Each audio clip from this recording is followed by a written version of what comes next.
done that.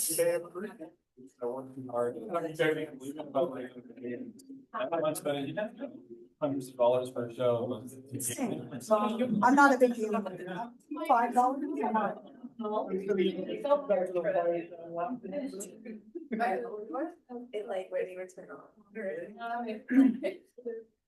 All right, good morning.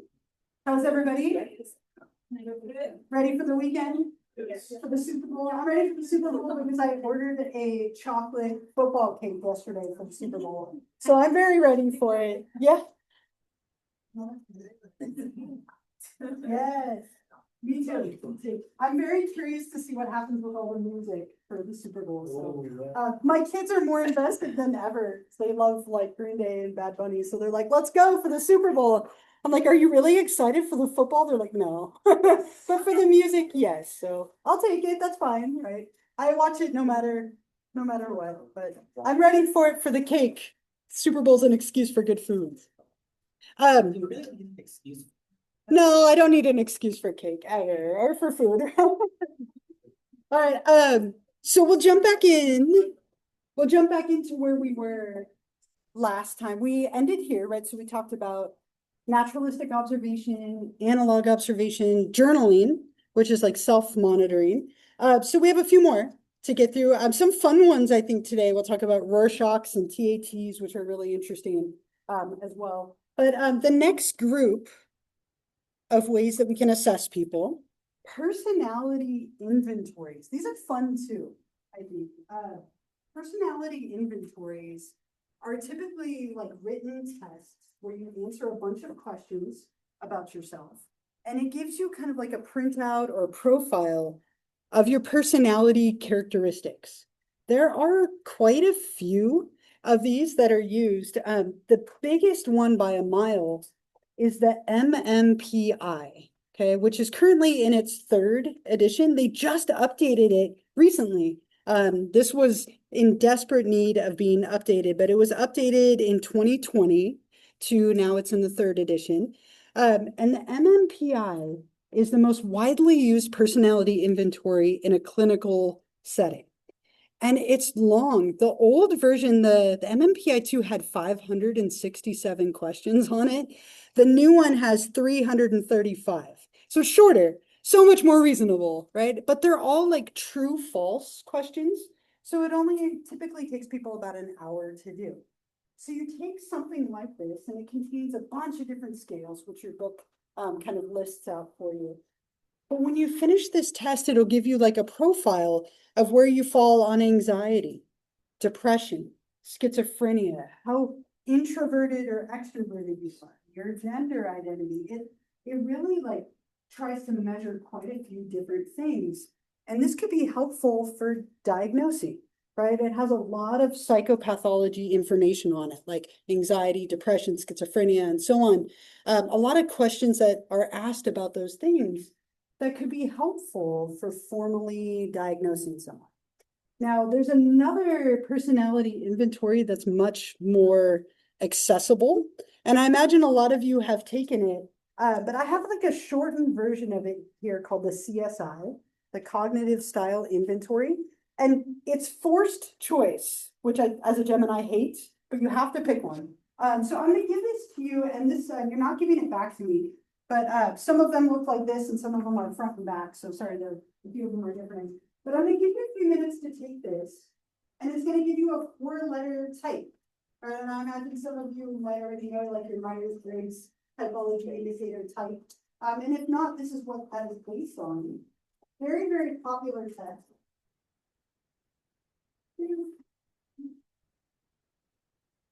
So read the descriptions and think about how you feel in general. So not necessarily like how you feel right now, but in general, which one tends to be more true of you?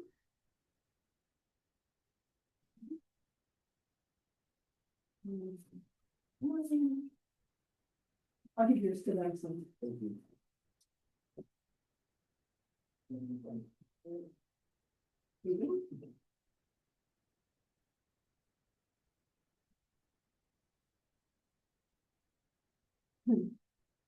Everybody get one? I'm sorry. So take a minute And you're gonna end up with a 4-letter type at the end. This is again based on the Myers-Briggs typology indicator, but it's a shortened version that we can do together in here.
Maybe like another minute or so, then we can chat about it a little bit.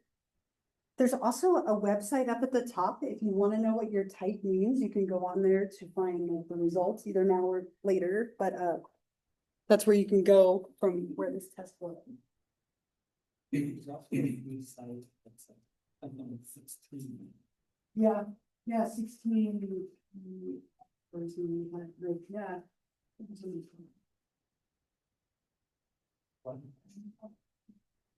Yeah, 16 personality factors. There's another test for the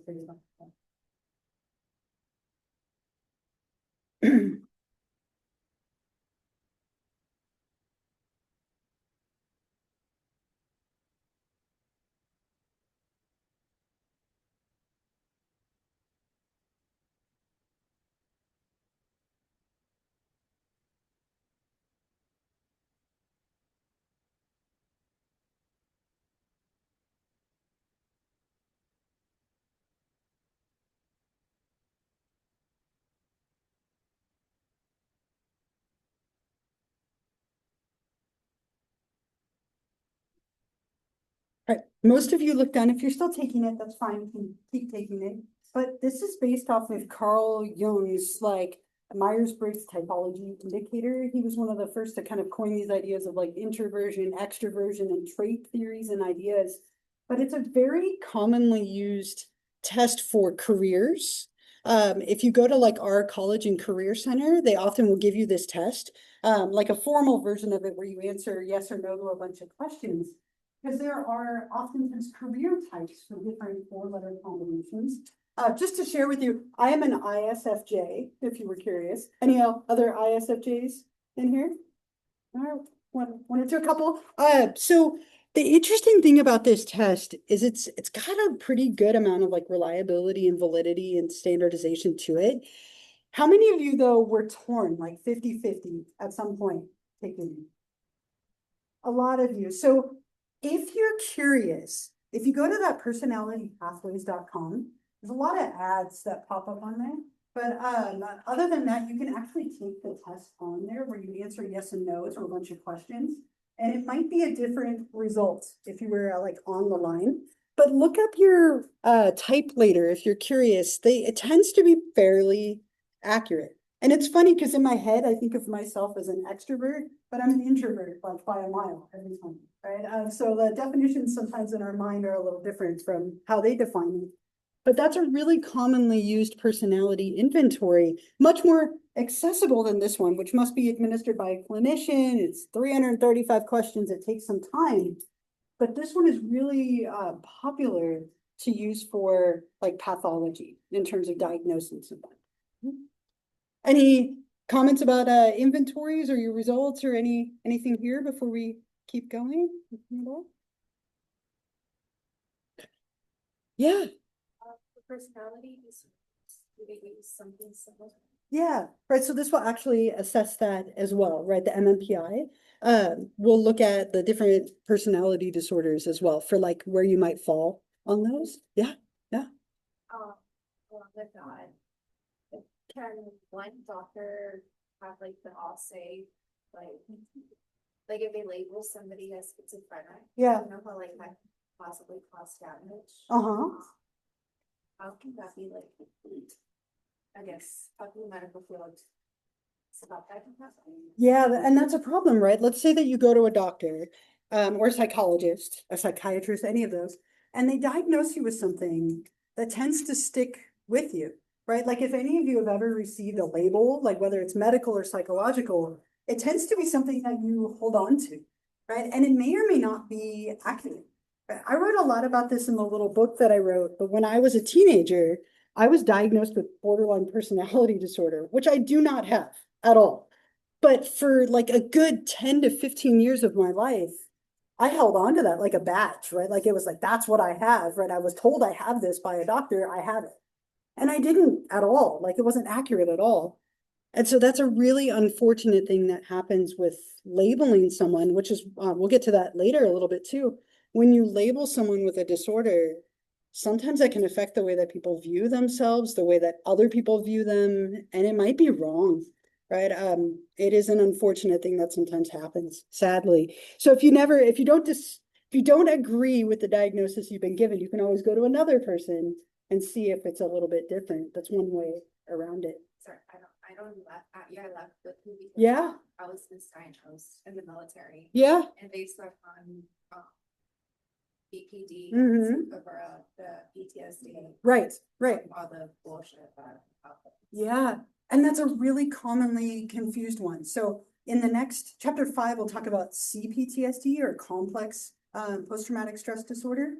And we're learning that a lot of people who are diagnosed with things like BPD actually have PTSD, right? And that they can actually appear very, very similarly and are very commonly misdiagnosed, right? So that's a very big problem in this field in general, that it's easy to misdiagnose someone, especially when insurance requires a diagnosis right away. So you might meet with somebody once and they have to diagnose you, even though that might be completely wrong and they change it over time. So it is an issue. It's a big issue. Yeah. Just a question about like the MMPI. Yeah. Is that the one where during that, because there's so many questions, they'll repeat certain questions They to try often and do. catch you out if you're just not being disingenuous or you're being disingenuous? Yes, it does have a whole subscale that looks to see if you've gotten bored or tired of taking it. Yeah. And you're just answering randomly, especially in the old one where it was 567. They often will ask you the same question in a different way to check for consistency in your results. Very common. Anybody else? Yeah. Yeah.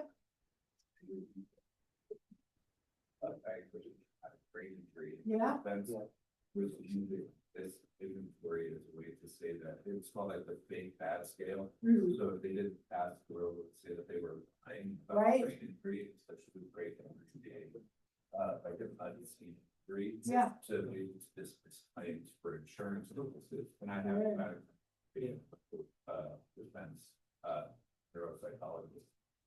So this is a lot of it. Yeah, so the technical term is malingering or like fictitious disorders. And sometimes people will fake something for whatever gain or purpose. And so there are scales in here as well, like you're talking about, to try and identify if somebody is doing so. And they might not know what they're answering, and it could be revealing in that way. And it's been dismissed. Yeah, right, it's not enough, is the hard part, because it's just a handful of questions. Yeah.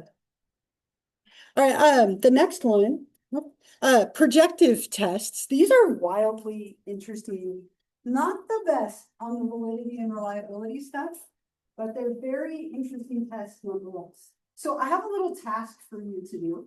The idea with these is you take something vague and you give it meaning, whether it's a picture or an ink blot, you give it meaning and you project your own meanings onto this vague structure, unstructured stimulus, right? So what I want you to do, you need a blank piece of paper. You're not turning it in. It could be scratch paper. That's fine. It could be the back of what I just gave you. Blank scratch piece of paper. I'm gonna have you draw something for me, right? And I'm very unartistic. So if you're like, oh no, right, I feel your pain, it's okay. But I'm gonna have you draw something.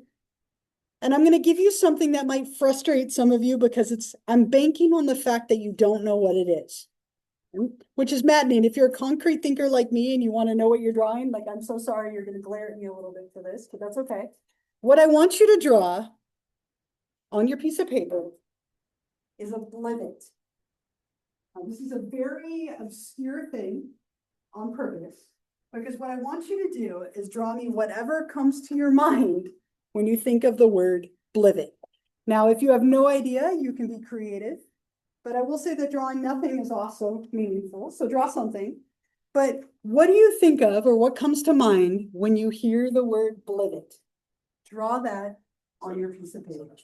It isn't, I'll show you what it actually is. It's a little thing. Don't look it up though, please. I'll show you. But blivet, what do you think of when you hear that word? And again, I'm so sorry for my concrete thinkers. I know this is painful, but something on your piece of paper that you think of when you hear the word. I'll give you like a minute or two, and then we will interpret our words. And ideally, it's a blank piece, so you can have a free canvas. D-E-T, blivet.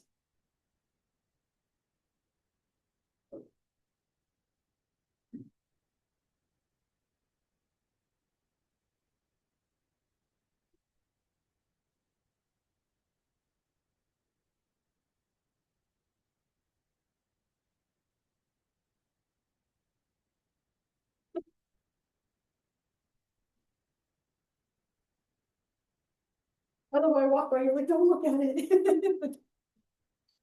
I know, I'm sorry.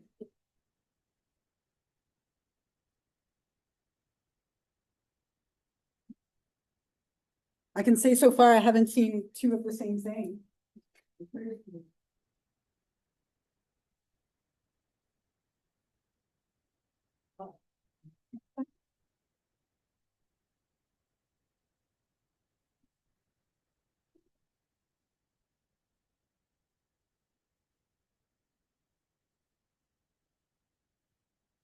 Give you like 30 more seconds for your masterpiece here. I know.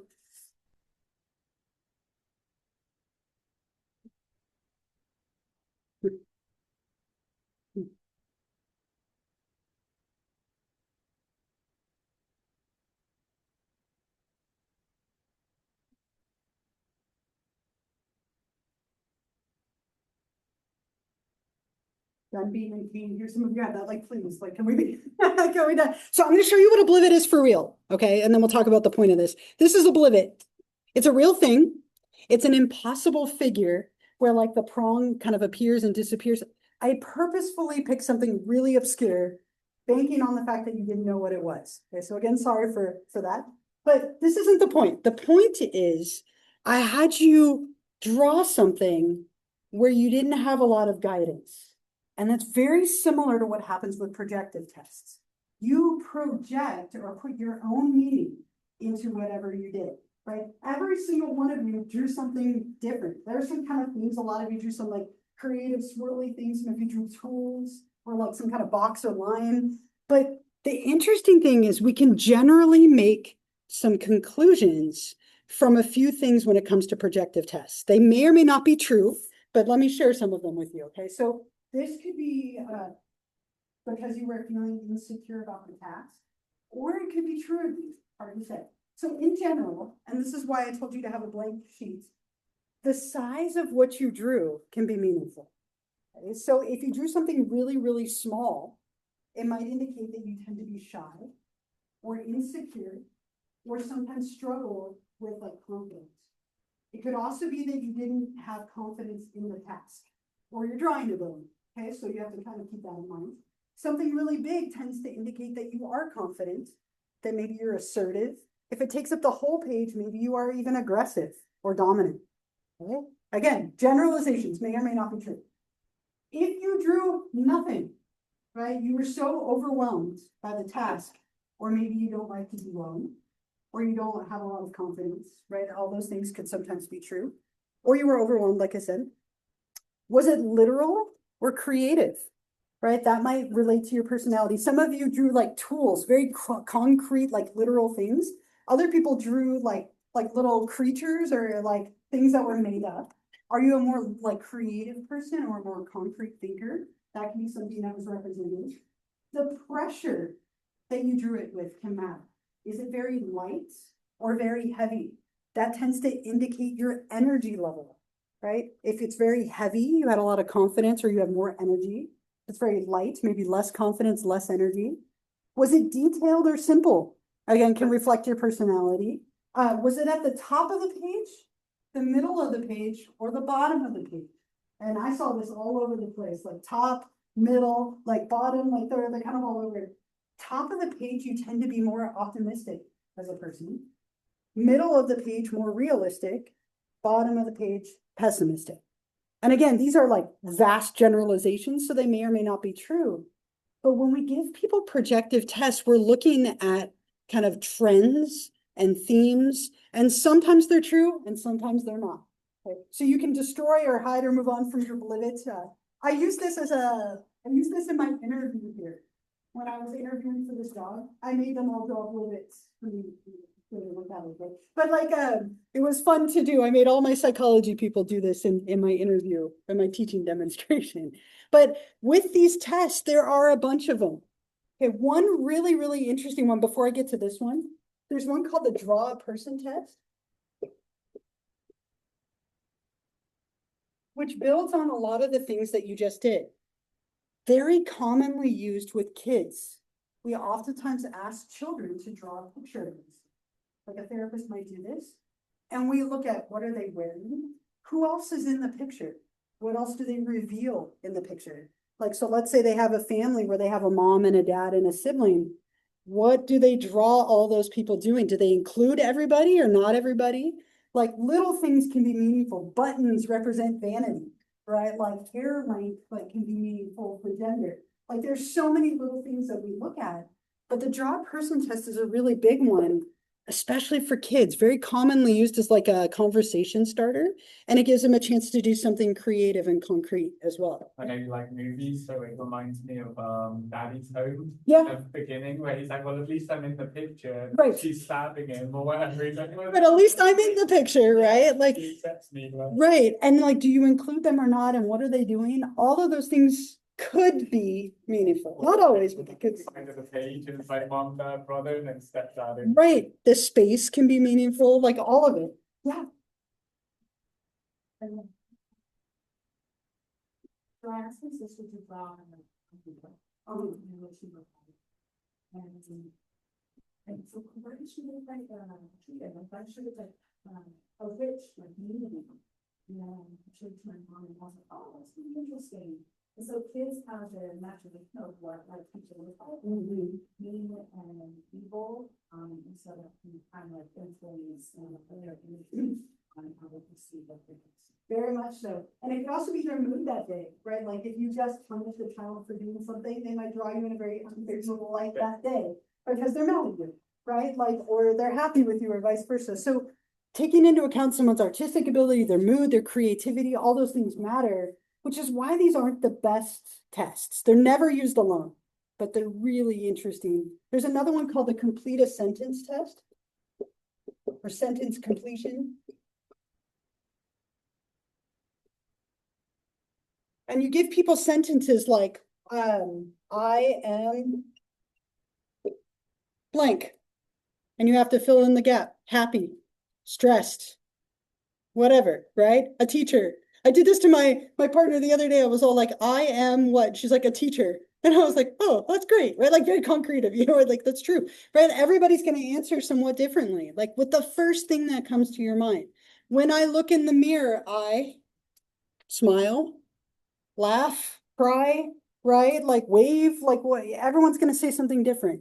And so we look for themes and things that pop into your head. You're giving your own meaning to whatever it is that you're answering. Now, one of the formal tests of this, it's called the TAT, the Thematic Apperception Test. And it was developed a long time ago. These pictures are a little bit old and grainy. But the idea with these is that you look at this picture and you create a theme or a story of what's happening in the picture. And whether you mean to or not, oftentimes people will put things in their life into those stories. Not always, some people are just creative, right? But you look at a picture like this, and there's a bunch of them, they're all black and white, and grainy, they're meant to be timeless, but kind of makes them feel a little bit. But you look at a picture like this, and you come up with a theme. What's happening? What are they thinking? What are they doing? What's about to happen? What just happened? So find a few people around you and talk about it for a minute. What do you think is happening in this picture? Like 2, 3 people, 4 people, whatever's easy, but you're gonna go through a few pictures with these people. So find a couple of people, just like 2 minutes. What's happening? What does it make you think of? And so on. Whatever's convenient. Yeah, I already.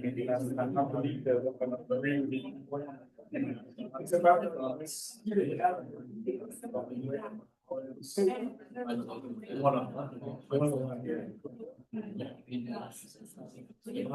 I get like a thematic thing, like when somebody's young, I was worried about the past too much. Yeah. And later in life, she becomes old, and she's or like where you look is yeah, no, that's video. Yeah. So she's same person. She's too much. She's too worried about the past. To the right.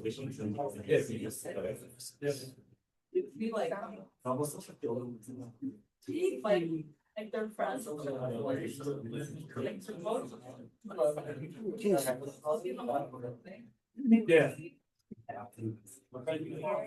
Yeah.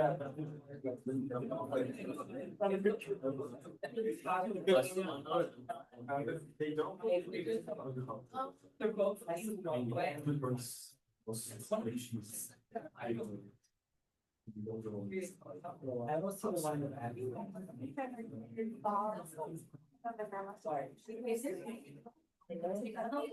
You let us get it, you know, run around. We're guys.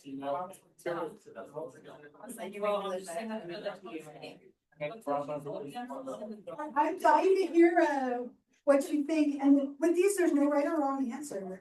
I will say though, there are typical answers and atypical answers. But like the whole point sometimes is to see like what comes up, are you creative and so on, like what do you see? Anyone want to share, what do you see happening in this picture? Yeah. For me, it's the same person. The one on the Yeah. left is the younger version. She's too worried about the past. She's living in the past. Fears with like whatever she did or whatever other people have done in the past. The one on the right is her from the future. Yeah. But she's too worried about the future and like a coming end or like a coming death kind of thing. And it's just like some reflection that she can't live in the present kind of thing. So Okay. it's past or future kind of thing. And that's a really common theme too, right? That it's the same Yeah. person, like younger or older. And who you identify with is sometimes interesting. You identify with the older or the younger. That's very common. Yeah. We were talking about kind of about like Snow White. Yeah. Fairy tale. You Like, want an apple? whispering in her ear, trying to get her to do something, or. Yeah. Yeah. That one comes up a lot too, right? It kind of has that like you know, like Snow White-ish vibe to it, yeah.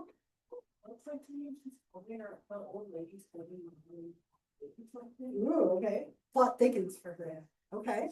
Right? She has kind of like a menacing, like, little smirk a little bit here, right? All right. And the other people, yeah. I didn't see it as menacing. I saw it more as like the one in the back's almost like a matchmaker looking at someone like, oh, they're attractive, aren't they? And then the one in the front is like, oh, you see this again? Oh, not that one I'm again. trying not to look at it first. Interesting. Oh, I like that, right? Like trying to set her up or like whatever, right? Did you have your Yeah, I'm kind of similar to what it was.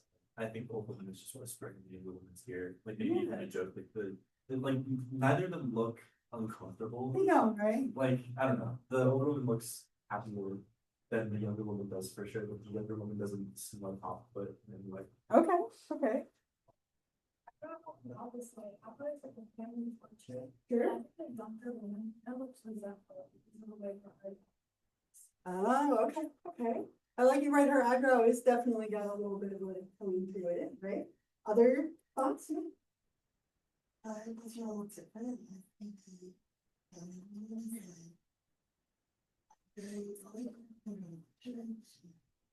maybe she's getting eye something, and so the woman behind her is like that, is watching all of that, and like just seeing what she's up to.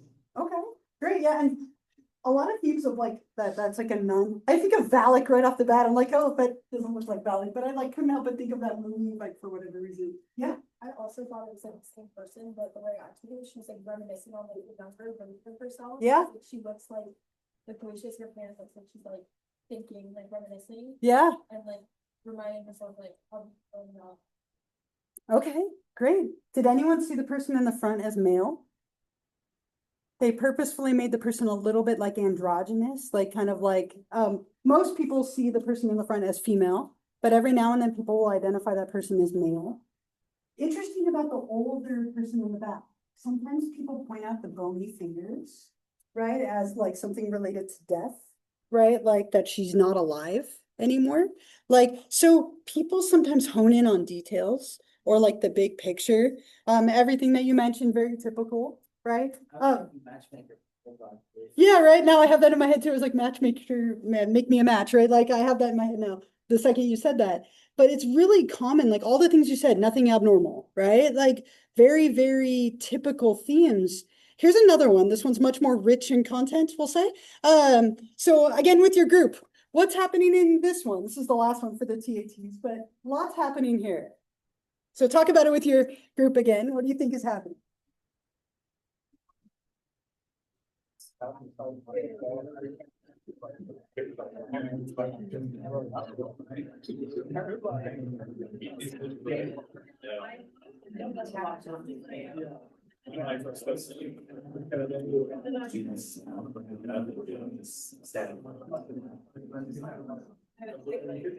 one can survive. It's really, there's someone.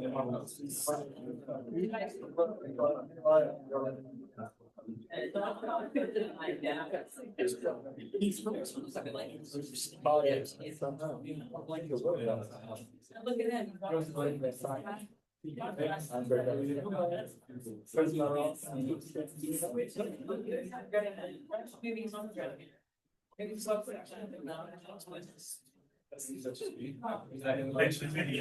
I'm sorry. Yeah. Yeah. Yeah.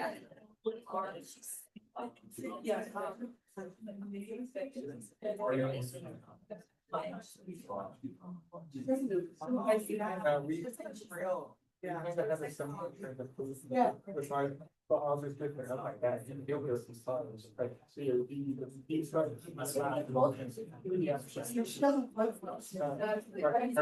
Yeah, I would agree. Just to reassure you, those are both yours. Like, you know, there's a lot.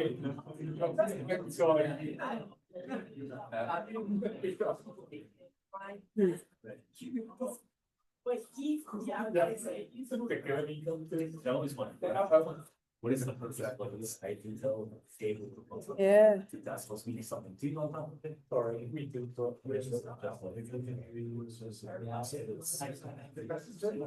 We, I think. So like what I say is that like, do I have to like? Alright, let's talk for a minute. I'm again curious to hear what you came up with. So there's obviously some sexuality in this one. And there's something very unnatural about the way that she's laying there, right? Like, so just to put your mind at ease if you're like, she's dead, right? Like if you're okay, right? Like that's common. But what do you think? What's happening here? What do you think? Yeah. This is one where I feel like I could infer, like, there's details I could say and some things I could infer. Okay. And I really don't have an idea of like anything behind it. Like a complete story or picture. Okay. All right. Yeah. I feel like it's definitely like power thing because he's dressed. Bed, like I thought he like killed her and stuff like crying. Yeah. Yeah, there's a lot of like themes with this one that he killed her, right? And like maybe like that's why the eyes are like being like covered like that. It's not uncommon at all. Other people, their thoughts? What else is happening here? Yeah. I think this one feels different from the last one. For because there are sure. So many details as Yeah. opposed to like, so it's like, I don't know, I was thinking like, okay, maybe he killed her, maybe they just had sex, maybe they're about to have sex. And, she surprised me for an anniversary and So many possibilities. I think like, oh, why is her at the edge, or why is she sleeping in the wrong way? That's like, there's just too much going on for me to like nail this out in one Yeah. explanation. Yeah. Okay. And that's fair, right? There's a lot of detail in this one. Yeah. And I think his wife is here. I got it. So he's in despair. I got this from the fact that the chair is right next to the bed with his clothes. So it's weird that someone has to take care of someone. So someone sits by the bed and reads a book. The other person. So she's the one in the bed. He's a little despair. Okay. What did like suit, but like that's where it gets interesting, right? So that for you picked up on the chair and like then that gave you some information maybe about their relationship. Everybody's gonna pick up on slightly different things, right? And that's where these become like interesting to interpret. Yeah. Yeah, I thought about, alcohol, Yeah. Bill's story, so the big book, like, how did I find myself here? Okay. Yeah. Okay.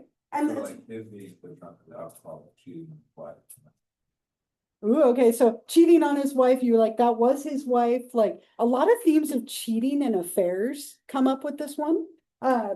Interesting. It's a single bed, right? Like instead of like a bigger bed, like so sometimes people hone in on that. A lot of like he walked in and found her dead, right? And so like he's like looking away or he's crying or he's shielding his eyes. Themes of like overdosing, drug use, murder, really common. He killed her. Right? It's another really common one. He killed her, right? And like he's hiding his eyes, like, or wiping his brow, wiping the sweat away from what he just did, right? Like a lot of themes emerge in this one. Yeah.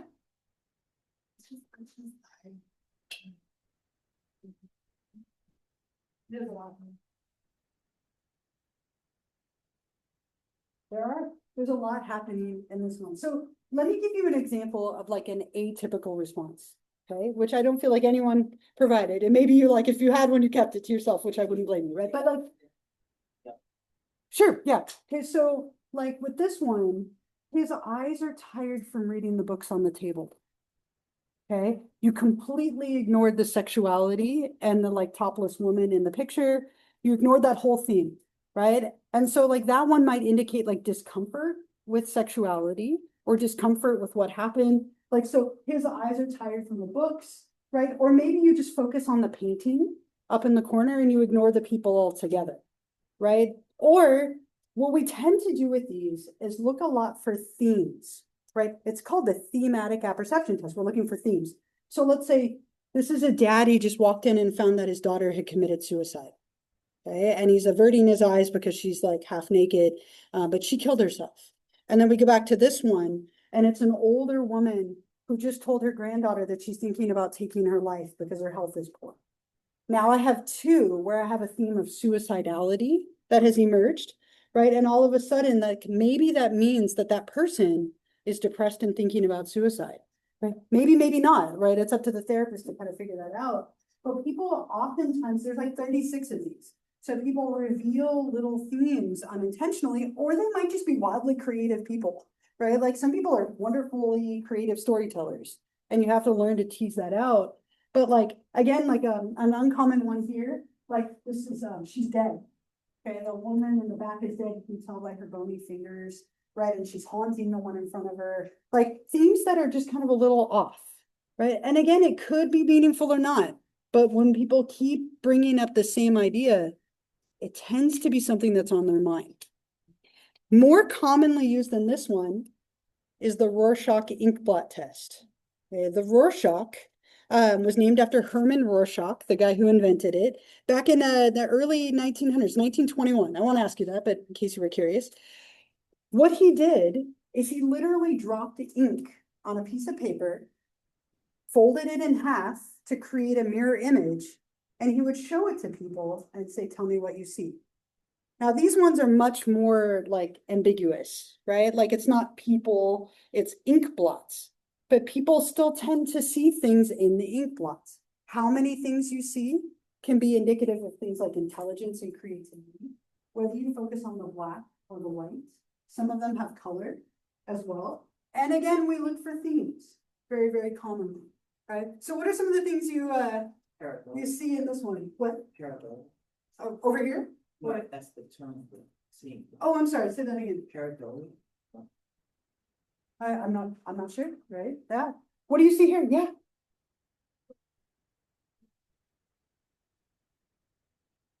Okay, right? All right, baby deer with angel wings, all right? There's no wrong answers with these either. Like everybody sees different stuff. Yeah. The one on the right is two bears high five. Yes, that's the first thing I see too. Two bears high-fiving, right? They're very happy bears, right? Other people, what else do you see? Yeah. The one on the left is like, there's some kind of like symbolism, like the Mothman or something like. Yeah. It's like generalized. I can see that for sure. Yeah. The second one, the chandelier. Okay. Like a chandelier. Fine. Yeah, I always see like a spinning top, like a little Yeah, spinning top of From the sorts. land, something. Yeah, in the middle, right? And again, some people instantly see the white and others see the black, right? Like we tend to be different. Yeah.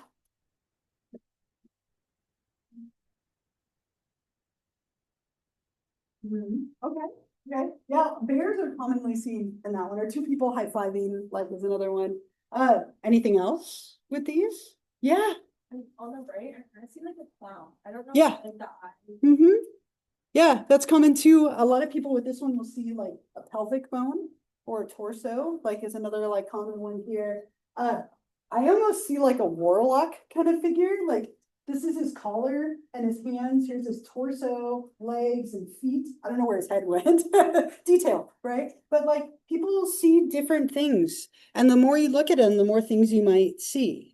Now, the majority of them are black and white, but there are some that are color. So in your groups, one last time, what do you see in this one? This is one of the actual images as well. So talk for just like a minute or two. What do you see going on in this one with your groups?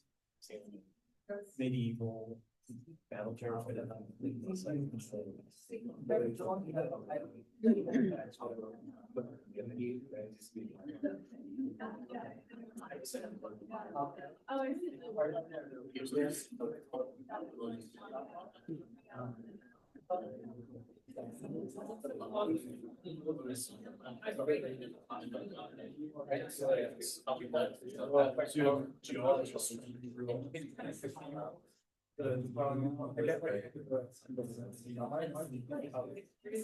They're very like real.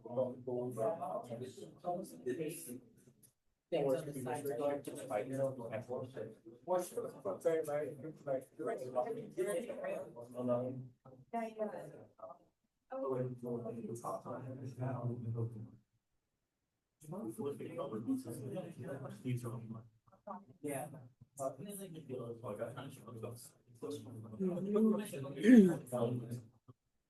What makes you not like it? It's like safe one. That I can't to your Tall one. Next to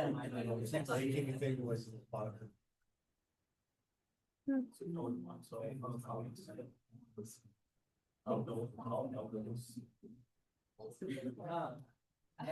I looked it up to be sure. Pareidolia tendency to perceive a specific meaning of the image in a random.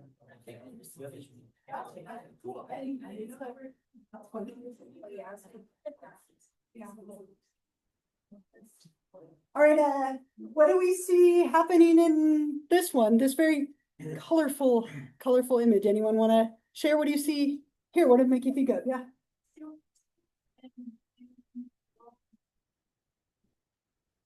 Yeah, it kind of has like an underwater scene vibe to it for sure. Yeah. I see like a set of books. Yeah, right with the pink. Yeah. Right. Yeah, really common. Looks like anatomy or loadings. Yeah. Arrow from sacrificial ritual. Ooh, right. Very where are the brothers? It's the two up top. Oh, okay, got you. Yeah, like the blue, right? Okay, got it. Right. What else? Anything else that you see here? Yeah. Okay. Nice, nice. Okay. Yeah. Some kind of pictures going towards the middle back to perform a worship service or something. Yeah, it kind of has a like worship, like they're heading toward like the altar kind of thing at the top kind of feel. Yeah. Yeah.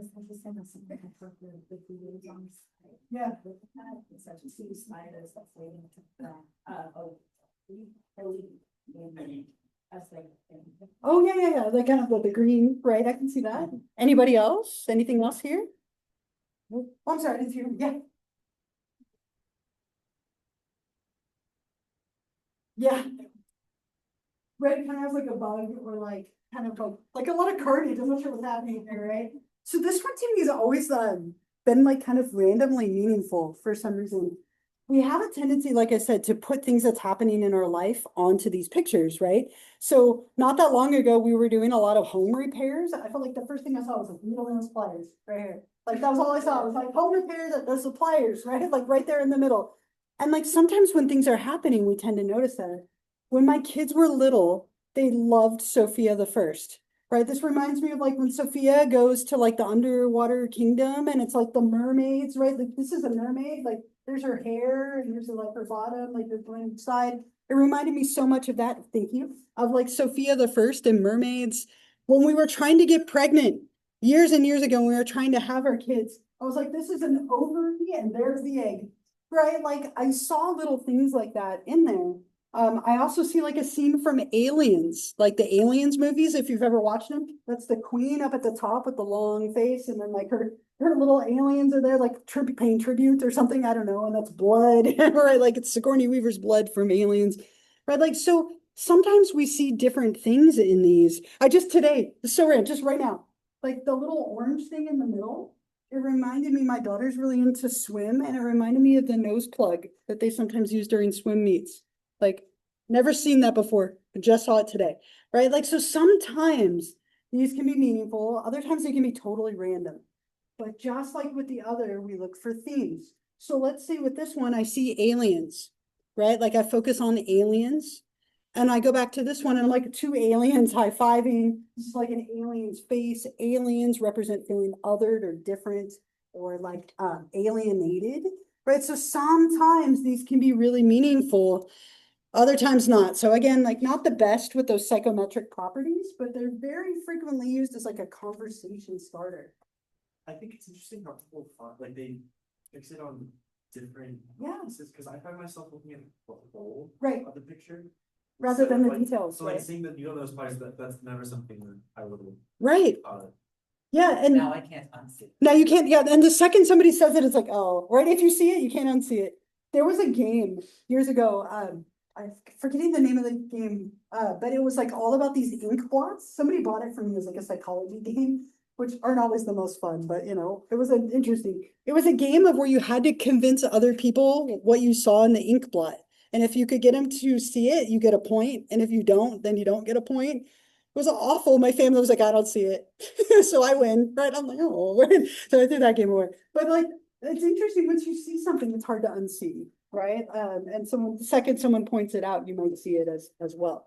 I have two little examples of this. They're both brief, but this pops up in film sometimes as well. So I have a scene from Wednesday where they use this, and then a scene from Armageddon where they use this. And in both like cases, like people sometimes reveal what's on their mind, Right, so two little examples of this in film. Pause this. They're both really brief, but of examples of what that could look like. Any other thoughts about like the projective tests and all that stuff before we keep going? Let me bring this back here. Are any of them used in many ways for actual diagnosis? Right, and so sometimes like it again would be part of that battery. So you would never use a projective test by itself. Like the TAT or the Rorschach would never be the only thing that you use, but it might be one of several, which gives you a little bit of information. And oftentimes it's more like a conversation starter, like I said, or like somebody might subtly reveal stuff, but never by itself. So yeah, it could be used as part of that whole diagnostic battery of tests that you use. So after we've assessed someone, we've used some combination of all those methods, whichever ones were relevant or important, or we've decided would be best. We can take that information now and arrive at a diagnosis, okay? Or diagnoses. Sometimes people have more than one. A diagnosis is a determination that your symptoms that you're displaying reflect a particular disorder, okay? So you're showing all these different symptoms. We think you have bipolar disorder. You have general anxiety disorder. You have PTSD. You have BPD. There's so many different disorders, right? And the book that we use to guide us with that is called the DSM, the Diagnostic and Statistical Manual of Mental Disorders. We are currently in the 5th edition with a text revision. Okay, so DSM-5 TR is our current book. The DSM-5 TR was released in 2022. The original DSM was 1952. So the DSM-1, it was even smaller than this one here. I couldn't find a picture. Really, really tiny. And you can see they've kind of gotten bigger and bigger over time. They're constantly being revised. They're working on a DSM-6 right now that will probably be released in the next few years. But they're constantly changing them. They change the names of disorders. They add some, they remove some, right? They reflect current trends. Like bipolar disorder used to be called manic depression. No longer. Right now it's bipolar disorder. We take disorders and add them. Like I think CPTSD that I talked about earlier will be in the next DSM, right? Because it's a very like common one right now. Or developmental trauma disorder. Like we're going to add more and we remove some. ADD is no longer a thing. Now it's ADHD with you specify what type. So each DSM that comes out is a little bit different. The DSM that we have now has like, I'm trying to remember the number, it's about 310 different mental illnesses in it that it recommends. Yeah. So, to be about with us now, we can know what's happening in the future. Is that like a suggestion that people can that now? Sure, you could, and if you go online, you can look at like, there's a whole committee that's in charge of reviewing and deciding, and they document the things that they're speaking about. You can read about it online. And when they release it, they release like a whole, like, this is what's been changed report so that it's kind of easy to see and you don't have to skim through it. But yeah, a really interesting book to read. As a graduate student, you're given a DSM and they say memorize it, right? Like know where everything is, like read the whole thing, and then you can reference it. Like you don't actually really need to memorize it, but having a good idea of the different categories, the different disorders in it is a good idea. The way that it works now, so it says current diagnostic coding system. This is what it looks like when we diagnose someone. So we say diagnosis, and we pick a disorder. So let's say, for example, we're diagnosing someone with major depression. Okay, major depressive disorder. So I'm going to put major depressive disorder just to shorten it. If we believe that's their diagnosis, the next thing we do is we give them a severity rating. And this is typically a rating between like 1 to 5 of how severe we think it is. So let's say 4. 5 would be the most severe. Let's give them a 4. And then the next thing you do is you provide additional information. What else should that clinician note that might be relevant? So let's say that this person had things happen in their life that might have added to the depression. This is where we would note it. right? So let's give this person like something bad, like what's something bad that happened in their life that would contribute to depression? Yeah. Their house burned down, so sad, right? House burned down. How about another one? What was that? Friend passed away. Their friend passed away. Oh. One more. Let's make it trauma. No, I'm just kidding. Friend passed away. One more? One more sad thing? Yeah. Oh my goodness, everybody's dying. Oh, and they lost their job. Oh, so many things. Lost job. I'm gonna change this to a 5. No, I'm just kidding. Right. So when you diagnose someone, you list all of the things that might be contributing. You try to paint what's called like a clinical picture. So if they have a medical issue that might be contributing, you would list that. If they have things in their life that happen that might be contributing, you list those. So this is the way they do it now. That's the current diagnostic system. In the DSM-4, we did it this way. We had 5 axes or levels, and we would divide it up and put that information separately. I might ask you about this on the exam because some people still use it. Okay, it's not correct anymore, but it's very commonly used. So axis 1 would be the clinical disorder. So that's where you would say they have major depressive disorder. Like that's the main disorder that they're presenting with. And then on axis 2, if they have anything like really global that's affecting them, you would note it here. Now, we no longer use the term mental retardation. We use intellectual developmental disorder now. But in the past, it was like if they have a global personality disorder or a global intelligence like deficiency, we would mark it there and we would note it. If they have any medical conditions that might be making it worse, we put them on there. So let's say this person has diabetes, which might affect their mood, right? When they have low blood sugar, they might have a low mood. High blood sugar could manifest like mania. We would note that. What are their environmental things that might be triggering it? That's where we would put all this, right? Like all of this stuff happening in their life. And then we would give them a number from 0 to 100 to represent like how they're functioning. So that was the old way of doing it. Now we do it more the other way, which is much cleaner, I think. But sometimes they're used a little interchangeably. So I might ask you either on that first exam. Yeah. Would a therapist do a medical background to fill that out? No, but they would oftentimes like consult their medical history as part of that intake.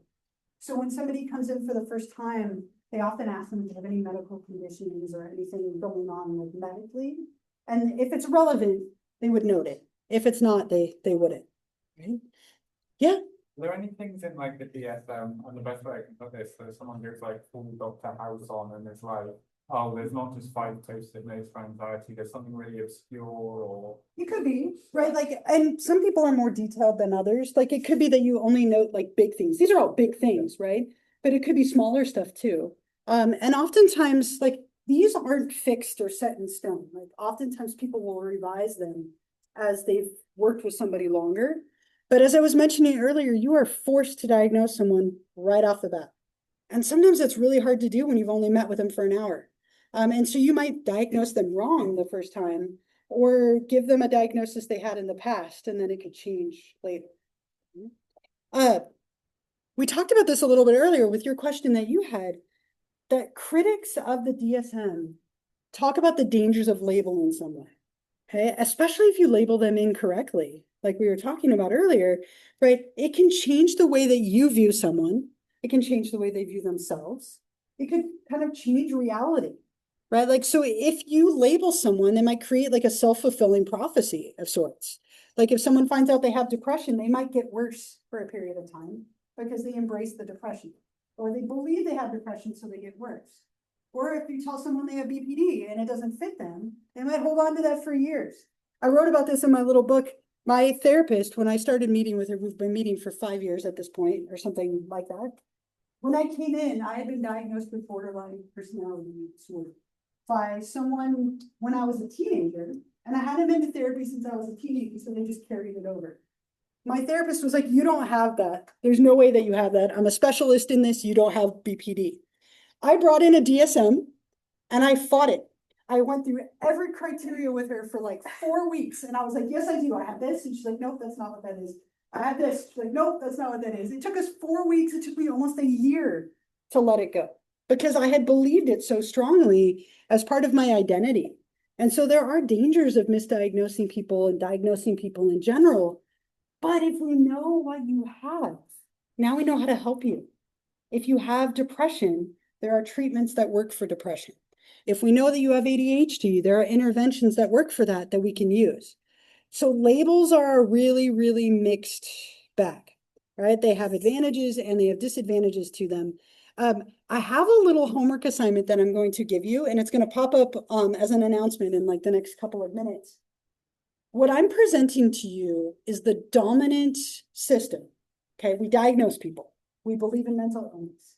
I want you to have a polar opposite perspective, just so you can know that not everybody agrees. There was a book written by a man named Thomas Szasz, and it's an old book, 1960. And this will all pop up on Canvas in a minute, so you don't have to write it down if you want to. But next class, what I want you to do is read the little excerpt that I've given you from his book.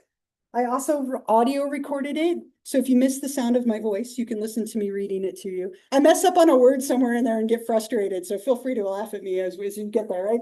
I don't remember the word, but I couldn't pronounce it and get frustrated and move on. But this will be due next class. I want you to read it, and then I want you to summarize his ideas. Do you agree with him? Why or why not? And then do you think that diagnoses stigmatize people? In what way does it help or hinder? So my goal with this is just to show you that there are other perspectives here. Not everybody believes in diagnosing and doing all of this, even if it is our dominant system that we have in this country. So this will pop up on Canvas for you. You can handwrite it or type it, but it'll be due when I see you on Wednesday. And we still have a little bit of time, but just to let you know, because it will pop up in like a minute. So if you're wondering what that was. One more thing I want you to do with your groups before we end for today, get back in your little groups and have someone write it down. But I want you to come up with as many slang terms as you can for someone who has a mental illness, like crazy, right? Like kind of things like that. There are phrases too. You can look it up if you need help. But I want you to come up with a list, as many things as you can for people who have a mental illness. Somebody write it down so you can share. I'll give you a few minutes and then talk about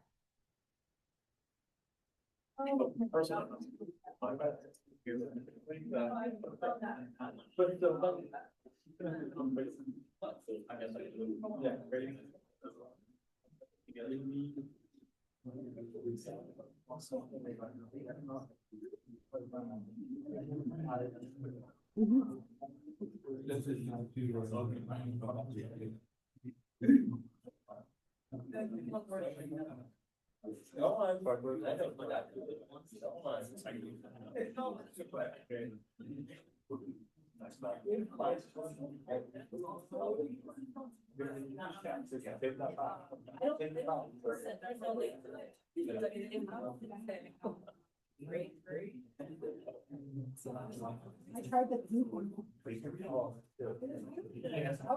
I never mind. I don't like that. Oh, yeah.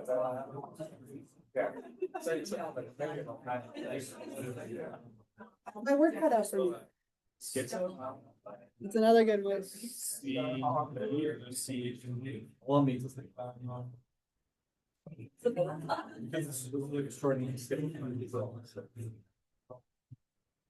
Yeah, you do.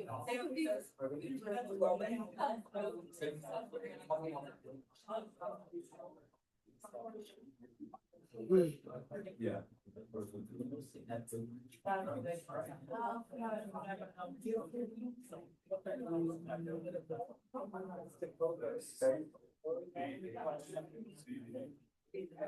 Yes, like you get July.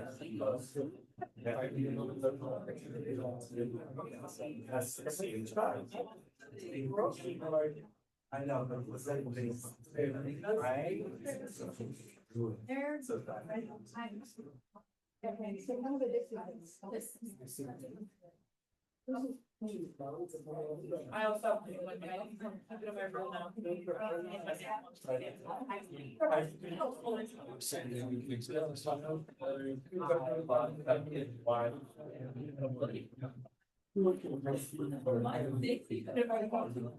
Yeah, like, that's funny, guys.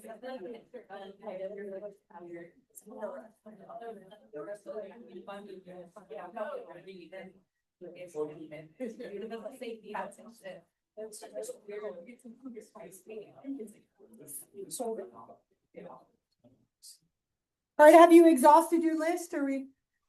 I was gonna give you like 30 more seconds, and then we'll see if anyone's going to share.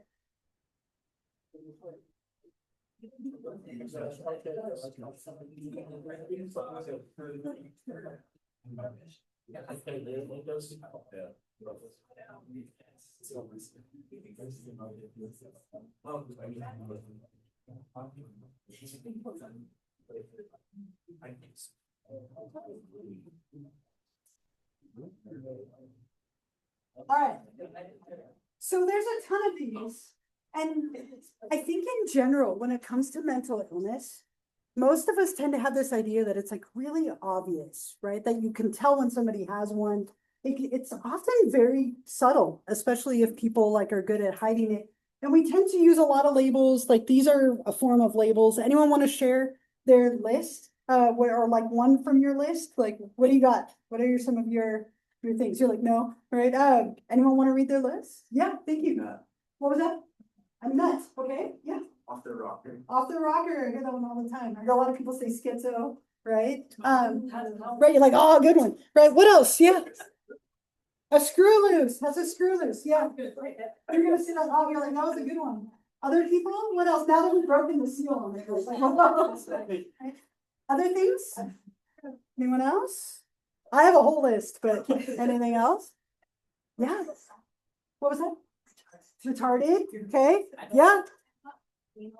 Anal. Okay. Yeah. That they're being anal for sure. Anybody else? Yeah. Sorry. I noticed that you couldn't come up with any ones that sounded like positive.